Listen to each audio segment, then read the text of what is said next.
All right, we just wrapped up week 8 of the NFL season, and we are almost at the halfway point, and the playoff picture is starting to come into shape. Some of these teams' seasons are over, other teams looking for that dream run to New Orleans. It's been a lot of fun, but I'm going through, I'm watching 99% of all these games. I'm taking notes, keeping tabs, ranking all 32 teams 1 through 32. Remember, these are the power rankings, not the standings. Let's hop on into it with our bottom tier teams 32 through 23. Okay, no surprise here. The Panthers are easily the worst team in the NFL. They might be the worst team of this decade. I mean, they are just awful. New Orleans, they're pathetic. We called this team a fraud after their 2-0 start. They've now dropped 6 in a row.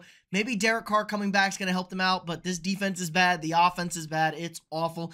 Tennessee, a little bit better with Mason Rudolph. Good numbers from their production players, like Calvin Ridley had a nice game. Tony Pollard had a nice game. They gave up 52 points to the Detroit Lions. Pretty bad. The Jets, this is a dumpster fire, man. Everybody in New York should be fired, including the owner. It's kind of comical how bad this team is with all the talent on there. New England at 28.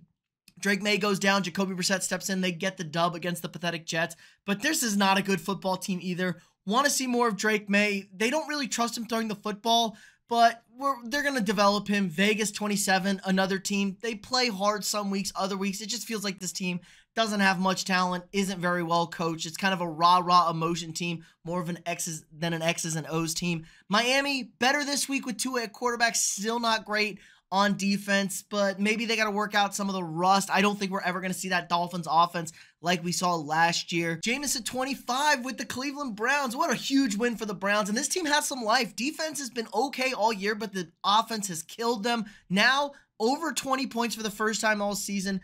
First 300-yard passing game since Joe Flacco. I mean, Deshaun Watson's never done that. This team has some life. Jacksonville, only the Jags could find a way to lose that game to Green Bay. Malik Willis isn't at quarterback. He can only make 2 possible throws, and they give up one of the 2 throws to give up the game-winning field goal. Hilarious. And the Giants, 23, the Giants played okay against Pittsburgh, but they're just super limited. Danny Dimes is really inconsistent. They ran the ball well. Defense wasn't great. It was okay against that Steelers offense, but they're struggling to get the ball to neighbors, it feels like. Way too many penalties for this team. But again, they are super banged up. But let's move on in to our middle tier teams 22 through 16. 22, I got the Colts. I mean, they got to stop playing Anthony Richardson. He's horrid. He is one of the worst quarterbacks in the NFL. He just can't complete a pass. He's so inaccurate. Go to Joe Flacco. You have a better chance at winning games, but maybe you have to stick with Richardson because you invested such a high pick. You have to know for sure. Cincinnati, defense was bad. The offense has been bad the last few weeks. I know we keep believing this Bengals team's going to turn around, but Zach Taylor's not a good head coach. His play calling is bad. This is just kind of a meh team. Same with the Dallas Cowboys. Fat Mike seems to always call goofy, weird plays. They get punched in the mouth. They look super flat. They do the typical Cowboys comeback, get the ball, down a score, and of course they go 4 and out. This is not a good Cowboys team, but they're better than some of these other terrible teams. The Rams, I'm loving what the Rams are looking like. Beat up on Minnesota, looking really sharp offensively now. They get Puka Nacua back. They get Cooper Kupp back. They have Kyron Williams scoring a touchdown every game. This is now a live team that started off bad. They're 3-4. I think they could be very, very feisty the rest of the season. The defense has to tighten it up a little bit. They're starting to get after the quarterback, but this is a feisty team. Arizona, same way. I was thinking, Arizona's good, Arizona's bad. They're inconsistent, but this is 2 good performances in a row from Arizona going out east this week to Miami, west to east. That's usually tough for that. And we can finally put away the Kyler Murray Call of Duty stuff, which I always like to play into. 300-yard games, a solid game from him, couple of touchdowns. All around, get the ball to Marvin Harrison Jr., get the ball to Trey McBride, pound the rock with James Conner. The defense isn't great, but they can make plays in some certain situations. I think this is what we need to see out of the Cardinals. Obviously, they're in pretty much a full rebuild, and they're ahead of schedule. Denver at 17. This offense, their best performance ever, I think, under Sean Payton, it feels like. Really good against the Carolina Panthers, which isn't that hard to do. Bo Nix, 3 touchdowns through the air, 1 on the ground. This defense is really the key to this team. Their defense is a great unit. I still do not trust this offense whatsoever. They are kind of the strangest 5-3 team I've ever seen, but we're about to find out how real they are. They got the Ravens coming up. They got the Chiefs coming up. They got the Falcons coming up. Some of these real football teams. I want to see what Denver actually looks like against them. And 16, Chicago.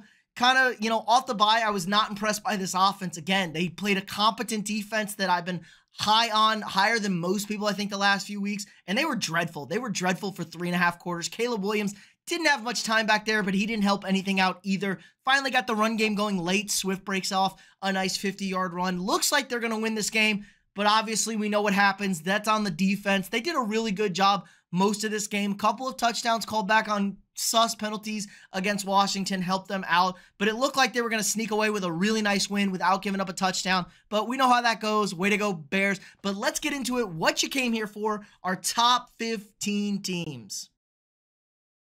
Okay, at 15, I got the LA Chargers. Woo! Maybe the best offensive performance we've seen from the Chargers this year, and this was the old Justin Herbert. He was excellent, threw for over 250 yards, ran for another 50 almost on the ground. Ladd McConkey goes for over 100 with 2 touchdowns. This was just an excellent performance offensively from the Chargers. They didn't run the ball super great like we've seen from them, and then you pair that with a lights-out defense. The defense is really the story. This was not a good defensive unit. In fact, it was one of the worst defensive units last year, and they've turned it around almost instantly with not, any crazy big additions to this team. Just kind of subbed out a couple of these older pieces, put in some new guys, and a much better scheme. They play as a cohesive unit. I think the Chargers are a grindy, weird team. They're never going to figure out how they blew that game against the Cardinals. Otherwise, they'd be sitting at 5-2, looking really, really strong now. Good enough to win this division? Not so much, but I think they're definitely alive in this AFC playoff race. One of these lower tier teams, LA, Denver, are going to find themselves in that AFC 7 seed, and I definitely think it could be the Chargers. This is how Jim Harbaugh works. He turns teams around quickly and instantly. It's not pretty football to watch, but if you're a football purist, it's an absolute joy to watch. They try and pound the rock. They run play action. They have an athletic quarterback who can make big-time throws. I wish they had one more receiver or a tight end to really help level up this passing game, and they play really good, suffocating defense. So Chargers here at 15 for me. Okay, at 14, I got the Seahawks. This one's kind of tough. I feel like the Seahawks are like the ultimate litmus test of the NFL. If you're a bad football team, you're not going to beat the Seahawks. But if you're a good football team, you're probably going to beat the Seahawks and probably beat them comfortably. We've seen them get blown out a few times this year, and it's against the better teams. They lose to Detroit. They lose to San Francisco. They lose to Buffalo comfortably this week. But they take care of these other teams that are kind of straggling along. This is a very average football team. Now, DK Metcalf was out this week. It obviously super hurt the offense. They weren't able to run the football. Geno's played really well this year. They've thrown the rock all over the place. I really kind of like what the offense has done. I want them to get more consistency running the ball, though, because that's how you're going to be able to grind out these games. The defense is really hit or miss. They're learning. It's kind of taking a while. They're getting the new system in. We have a young head coach in Seattle. I think the trajectory for the Seahawks is good. They were in first place in the NFC West. I don't think they're still there anymore, but I just don't think they're going to be able to compete with these top tier teams. Really big matchup against the Rams this week. If they can beat the Rams, then we can start talking about it, and they're in good shape moving forward. But it just kind of feels like they're going to be like 8-8 or 9-8, 8-9. It's just, they're going to be kind of in that range. Is that good enough to get into the playoffs in the NFC? I don't know. It's going to be really, really tough down the stretch for them. But I think this is kind of your ultimate litmus test team in the NFL this year. Okay, at 13, I got Tampa Bay here. Look, it's very obvious what this team was missing this weekend. No Mike Evans, no Chris Godwin, and they felt it. Cade Otton was their go-to guy. Baker still was able to make plays, threw the ball pretty well, 3 touchdowns, 2 interceptions, but you could feel they were missing that big play, move the sticks kind of guy against this Falcons team, and they kind of fell behind. They struggled to keep up with them. They're now 0-2 against the Falcons. They're a long shot for the division. The defense is really hot and cold. The run defense is pretty good. The pass defense is abysmal again, but they do run the ball well. I like the 3-headed backfield they got going in Tampa Bay. I want to see more commitment to the run game. Dare teams to stack the box, and I think Baker is good enough with Cade Otton, with some of these other receivers, to potentially burn teams.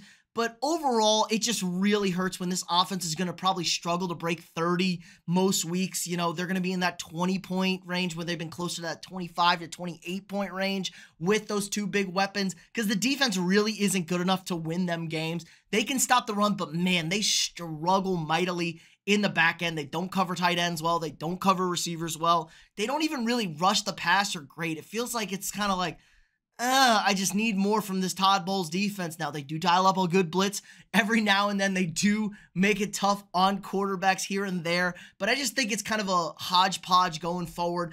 I think Tampa Bay is going to be a team that's going to be competitive, could beat most teams every single week, but they're ultimately going to fall short just due to the lack of talent and roster construction as it currently stands moving forward.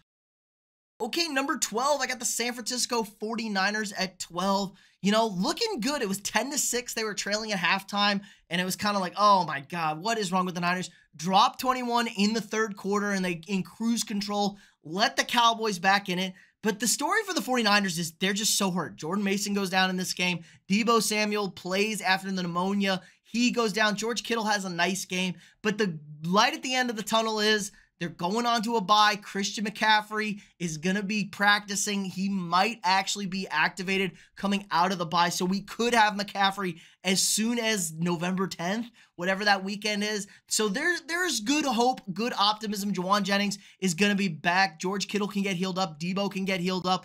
And maybe we're going to start getting to these offensive pieces back rolling. Brock Purdy, I thought, had a fine game. I thought he still makes plays with his legs, which really helps. He can scramble and convert some of those third downs, make it harder on defenses when you're lacking all those offensive weapons. Defense, on the other hand, they have just so many breakdowns in the secondary. It's kind of strange. CeeDee Lamb's the only guy he had to guard, and they refused to guard him on 2 straight drives at the end of that game. Like, that's the only person there. So we still have continued breakdowns in the secondary. Fred Warner's a beast. The D-line gets after the quarterback, but not quite as much as it did last year.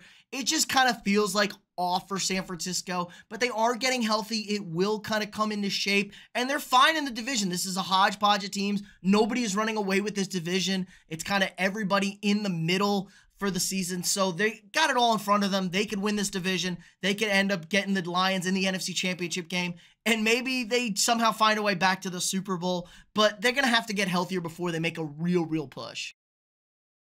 Okay, I got the Falcons here at 11, but don't look now. The Falcons in firm control of first place. Now, beating the Buccaneers twice, I don't think anybody else is going to be competitive in this division, obviously, with the Saints and the Panthers. So the Falcons are in the driver's seat, and they've looked really good. You know, they've had some nice wins. They probably should have had a couple of more wins, but it's kind of, sometimes they play sloppy, sometimes it gets ugly. That Seahawks game is really going to suck for them, I think, from a mental standpoint, how they got beat at home that bad by the Seahawks, because the offenses really looked good. They couldn't really run the ball too effectively this weekend. You know, Bijan had like 60 yards, I think, and a touchdown, but Cousins was slinging it all over the place. Kyle Pitts, we're starting to see some consistency with Kyle Pitts. Oh my God, I never thought we would see the day. It's kind of crazy to see Kyle Pitts keep going. Problem is the defense isn't great. They feel like they need more pass rushers. If only they didn't waste that number 8 pick on Michael Penix. Like, hey, Michael Penix could turn out to be a very good quarterback, but you kind of are in win now mode when you go into the Kirk Cousins business, and you could have taken a pass rusher at number 8, which would have really helped this defense. The secondary is kind of whatever. AJ Terrell, I think, was really good, didn't get the love, then was really bad, and he's kind of, you know, he's okay. I'm not a huge fan of AJ Terrell. I think he definitely gives up too many big plays for my taste. But all around, I think this Falcons team has a soft division. It's going to have a softer schedule moving forward. They should get the home game, and they could easily be the 2 seed in the NFC, not have to play the Lions till the NFC Championship game, get a couple of soft wild card matchups. But it would be funny if we saw the Falcons-Vikings in the first round of the playoffs, a little Kirk Cousins rematch there. But for right now, I think the Falcons have a lot of potential moving forward. Okay, this one was tough for me. I'm going to put the Steelers here at 10. I didn't love how they closed that game against the Giants. Russell gets strip sacked. They do get the strip sack back, but it was kind of an ugly slog. A couple of big plays to have. The huge punt return from Calvin Austin. He tacks on another touchdown late. But the Steelers have kind of found their offense and mojo. They're going to pound the rock, throw the short checkdowns if it's not wide open over the middle of the field, and then take their one-on-one moonball shots. They're going to throw up the high bombs, let George Pickens go come down with it. They have really good receivers for the one-on-one matchups, and it kind of feels like a perfect Mike Tomlin offense. It feels like he's giddy as a schoolgirl with the way this offense is currently constructed under Arthur Smith, and obviously we know the Steelers defense is really good. I was a little concerned with how they struggled to stop the run today. They kind of got gashed by the Giants most of this game, it felt like. Giants went away from it, started throwing the football. That ends up poorly. We know their O-line is bad. TJ Watt's still a manimal out there, the strip sack to seal the game, essentially. I just didn't think it was a super clean performance from the Steelers, but I think if you pair this really talented defense that's playing really good, along with an offense that's going to control the ball, not turn it over, not make mistakes, chew clock, get into the end zone instead of kicking all these field goals, get you into that 25 to 30 point range. This is a very dangerous team, and the entire makeup of this team is built for a playoff game. They're going to go on the road. They're going to travel. Now, they could easily still win this division, but it's going to travel in the postseason. They're not going to have the 1 seed in the AFC, but Pittsburgh could finally end that playoff winning drought. I like the Steelers here at number 10. Okay, how about the Eagles, man? Number 9, finally, 2 consecutive awesome performances from the Eagles going to Cincinnati. They don't score in the first quarter again. They still have yet to score in the first quarter, but really poured on, scored 37 points, almost had 40, got it called back. But this was the kind of game you want to see. Jalen Hurts throws a touchdown, has 3 more on the ground. Now, Saquon Barkley fantasy owners were kind of pissed about that, but Saquon over 100 yards rushing. Devontae Smith gets an unbelievable touchdown grab. Boy, was that pretty. He has a nice day. A.J. Brown tacks on to that as well. This is what I need to see from the Eagles offense. What we saw those last 3 quarters was really, really closer to that 2022 and those first 7 to 10 games that we saw from the Eagles last season. It looks great. I'm really getting optimistic. The defense is coming along nicely. It's impossible to run against this Eagles front, and the secondary is doing a lot better job than what they did last year, obviously, and better than how they looked earlier in the season.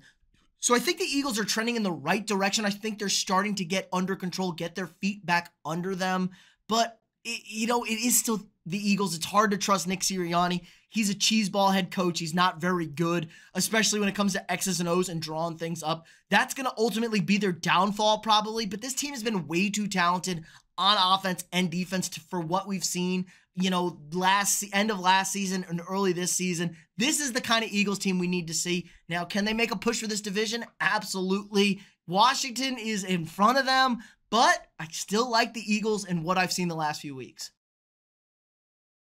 Okay, I'm going to drop Houston a spot this week. Even though they won, they take care of the Colts. They've pretty much locked up this division now. 2 wins against the Colts. Nobody else is even competitive. Jacksonville's a bunch of goofballs, and Tennessee is just horrid. So they're going to get that home playoff game pretty easily. But Stephon Diggs gets banged up. He's day-to-day, week-to-week with a knee injury. So he's out. Nico Collins is out. And the offense has kind of just been sloppy all season. The offensive line cannot protect C.J. Stroud. C.J. Stroud is running for his life back there. And when you're down these 2 receivers, it's just Tank Dell and Dalton Schultz really you're throwing the ball to. It's just not pretty. This team relies on their run game. Joe Mixon has easily been the best running back when he plays, another 100 yards and a touchdown. It's crazy. The O-line can run block with the best of them, but they cannot pass protect at all. Defense is okay. Secondary's kind of hit or miss. They do rush the passer really well. Danielle Hunter has been an excellent addition. They can make your life difficult. But the Houston likes playing in these rock fight games. It's not pretty. I think we kind of oversold what the Texans were going to be because of how it looked last season against the Browns in that playoff game. This is a lot closer to what we got out of Houston last year. Ugly, rock fighty games. But I just think that they're really super limited offensively. We could see them struggle mightily. Like, that's how we saw them against Green Bay.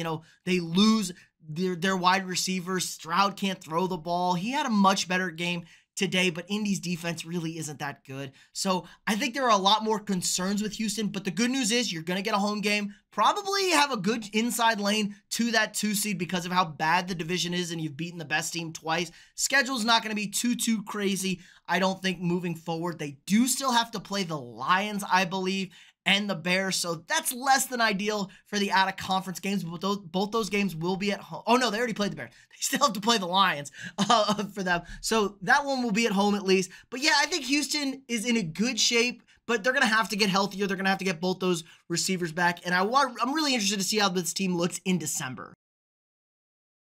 Okay, I got the Commanders here at 7. Really gritty win for the Commanders. There's still some concerns here with this team. They are struggling in the red zone. Again, it looked like another game where they weren't going to score a touchdown. Now, the Bears defense is good, but you could definitely see Jaden Daniels was hurting with those ribs. He wasn't super comfortable, just wasn't quite as explosive, and it's just not as crisp and clean in the red zone. But obviously, all that's for naught. They had the Hail Mary. They get the win. It's probably the biggest win in Washington in a decade plus. I mean, you just felt it in the crowd. They wanted that one. They needed that one.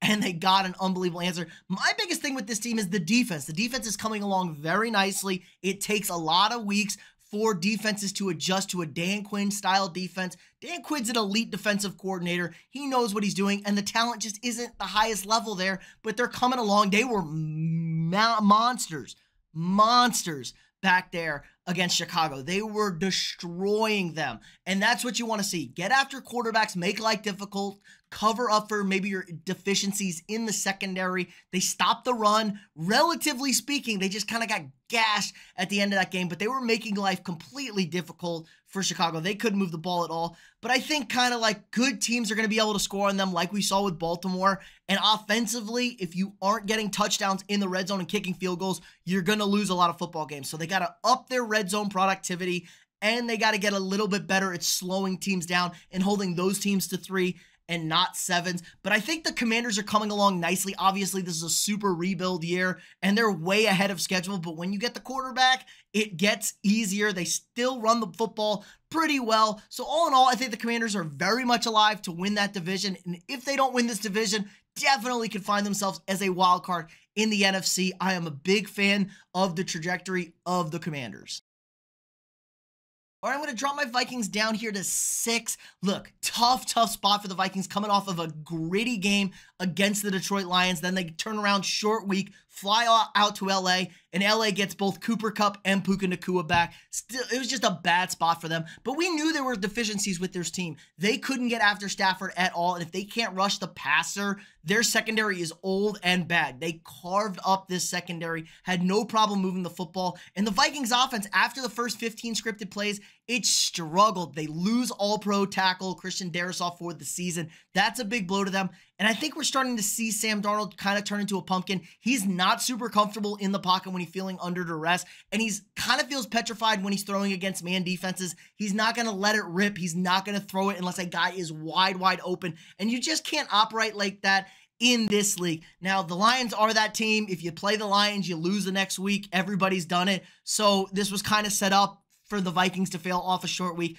Huge spot here, 10 days off at home against the Colts. I really want to see this team bounce back. This is not a good Colts team, especially if Anthony Richardson is in at quarterback. We knew the Vikings were probably playing a lot better than they actually were, but still at 5-2, somehow third place in that monster division, but you already have a win at Green Bay. I think they sets up nicely for them to roll off a couple of wins, should find themselves into the wild card because they're playing that AFC South, and it's not the Texans. They got the Colts, the Titans, and the Jags the next 3. So I think my Vikings will be able to pick it up, turn around. Got to go at least 2-1, preferably 3-0, and get right back on track and find themselves into that wild card round.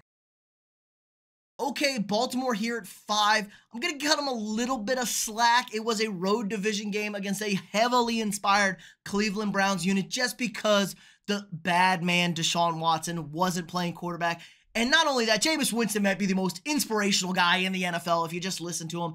The man loves life, the man loves football, and he's always an enjoyment to listen to. And I think it's just a bad spot. But again, I was kind of downplaying how bad this Ravens secondary was, because if you looked at the quarterbacks the Ravens had faced earlier in the season, it was the best of the best quarterbacks, but it really was starting to look bad, man. They got carved up by Winston. He threw for 330 plus yards against them. They give up the game-winning touchdown. Justin Tucker starting to feel a little bit washed. He misses a field goal. Lamar, I mean, they played good. They threw the ball. They weren't able to get the touchdowns they needed. They ran Henry all right. I still wish Lamar would have taken off on that last play. I think he had a good shot of getting into the end zone with a little pitch off of that, but that's neither here nor there. Baltimore has the 2 most confusing wins two most confusing losses of the season with those losses to the Raiders and the Browns. I still like the Ravens, but now it's getting concerning. They've blown like 10 games since 2022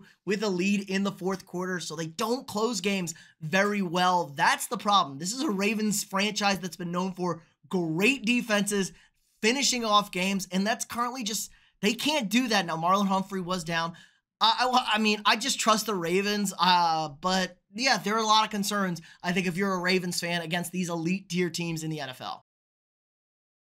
Okay, I'm going to pump Green Bay up here to number 4. Jordan Love goes out with a groin injury, but the results are really good on the MRI, it sounded like. So he's like day-to-day. Maybe he misses this week against the Lions. He probably plays. It's a massive game for them. But really, the Packers just find ways to win games. Again, Malik Willis comes in at quarterback. They cannot throw the football at all. He had 56 yards passing on 5 attempts, and 51 of them came on a sneak-out wheel route that sealed the game for them. Looks like McManus is a competent kicker for them. He's going to make those kicks. And the defense just is feast or famine. They can get beat up. They can give up yards. They can give up points. But they turn the ball over like maniacs. A bunch of turnovers again. Set up a touchdown with another strip sack at the 4-yard line. That's how this team's going to play. And again, they're just finding ways to win. Jordan Love has 3 wins. Malik Willis has 3 wins. I mean, if you're a Packers fan, you have to be ecstatic right now. Now, they do have that loss to Minnesota at home, so that kind of hurts them in the division.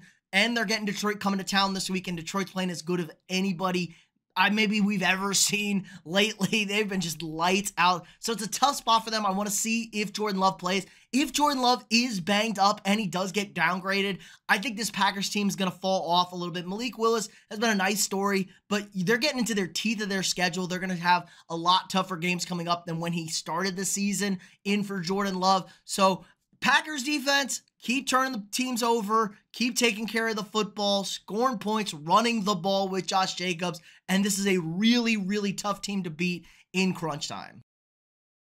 Okay, Buffalo at 3, man. Buffalo has, they dropped a couple games in a row. They've turned it around. Josh Allen got to be your MVP favorite right now. He has been lights out. Now, he finally threw an interception, but the weather was terrible, and the guy jumped the slant route. Maybe I'm not going to put that all on him, but he's just been incredible, man. It's so amazing when you look at the gap between the top 4 quarterbacks in this league and the rest of them. It's kind of massive, just the plays he makes. But they were great on the ground. They pounded the rock. James Cook over 100 yards, had a pair of touchdowns. Another strong day from him. And this defense, they kind of rebuilt this defense. They fixed what they were doing terribly. They weren't able to stop the run at all in the middle of the season. And now they have been really, really good the last few weeks stopping the run. This defense is getting much better. They're getting after teams' quarterbacks. They're covering people. This is just an excellent job, I think, all around for Sean McDermott. The offense is humming. Keon Coleman's coming on strong. We saw Khalil Shakir. Amari Cooper absolutely did nothing. And we know Amari Cooper's good. He's going to get involved and be a threat in this offense. So I think the Bills, this could be the best Bills team we've seen in a while. Maybe all of that futility, all of that pain, all of that heartbreak, it's going to pay off dividends in the end for the Buffalo Bills. But for right now, they are cruising. They're feeling great. They got the Dolphins coming to town. If they win this game, they are a lock for this division, and they'll be a real threat to take that 1 seed from Kansas City just based on how soft their schedule is moving forward. This division is terrible. They got to play those teams still. So I am a big fan of what the Bills have done so far this year. But can we ultimately trust them in January? That remains to be seen. Okay, out of respect, going to put the Lions here at number 2. The Lions have been absolutely lights out this season. Now, they struggled a little bit earlier. They were weird offensive games. They weren't scoring points.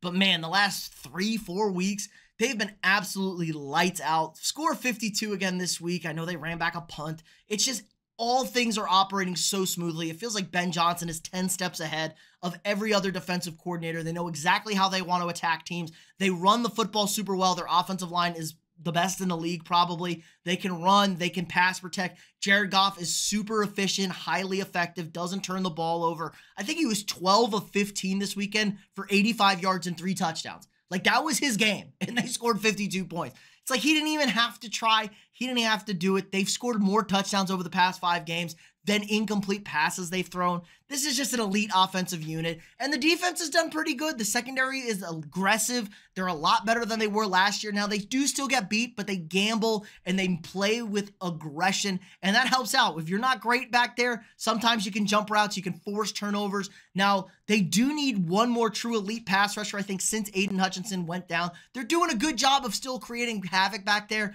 but they're missing a dude that can just completely game wreck when another team has an elite offensive tackle and is shutting you down, and you got to go after and get a quarterback. Their linebackers play downhill. You can't run the ball against them. So you can't run the ball on Detroit. You got to put the ball in their offense's hands. They're going to score a ton of points. So it put teams in a terrible, terrible spot. Detroit is cruising right now. It feels like they're the clear #1 team in the NFC. And I feel like everybody in the state of Michigan and beyond who's a Lions fan would be extremely let down if this team isn't playing in New Orleans come February. And finally, like I said, respectfully, Kansas City Chiefs #1, 7-0, first time ever in Patrick Mahomes' career. And it's not the prettiest thing in the world, but it's just plug and play, man. They keep rotating in bodies, guys keep getting hurt, and they just keep winning football games. Mahomes, it's probably the most impressive. It's not the best he's played, but it's maybe the most impressive with the guys and cast of characters he has out there. Kareem Hunt running the ball okay. Travis Kelce gets back in the mix. Maybe it's because it's National Tight Ends Day. Maybe because his girl's on tour and he is getting a little bit skinnier out there because, God, he's been so out of shape. But the offense is looking better. They're going to get Isaiah Pacheco back. Juju Smith-Schuster missed this week. He'll be back out there. He's been kind of a renaissance for them. And the defense. This defense is an elite unit. They struggle sometimes. They're not, they give up points, they give up yards. But when they have to get a stop, they always get a stop. They will never break. They are a bend. They are not a break unit. They will always make the big play. They will always get the stop. Good coverage in the secondary. Really good interior pass rush. It's really difficult to run on them. I just trust this unit more than anything out there. We know what the deal is. Kansas City's #1 until Kansas City loses a game. Do I think they're going to go 17-0? Absolutely not. This is not a juggernaut out there, but they're winning games. They only need to get to like 10 wins to win this division, I think, or get into the playoffs at minimum. And we know they'll travel on the road. So for right now, Kansas City in at #1. Let me know what you guys think in the comments below. Who am I too high on? Who am I too low on? Go on, let me have it. I love going back and forth with you guys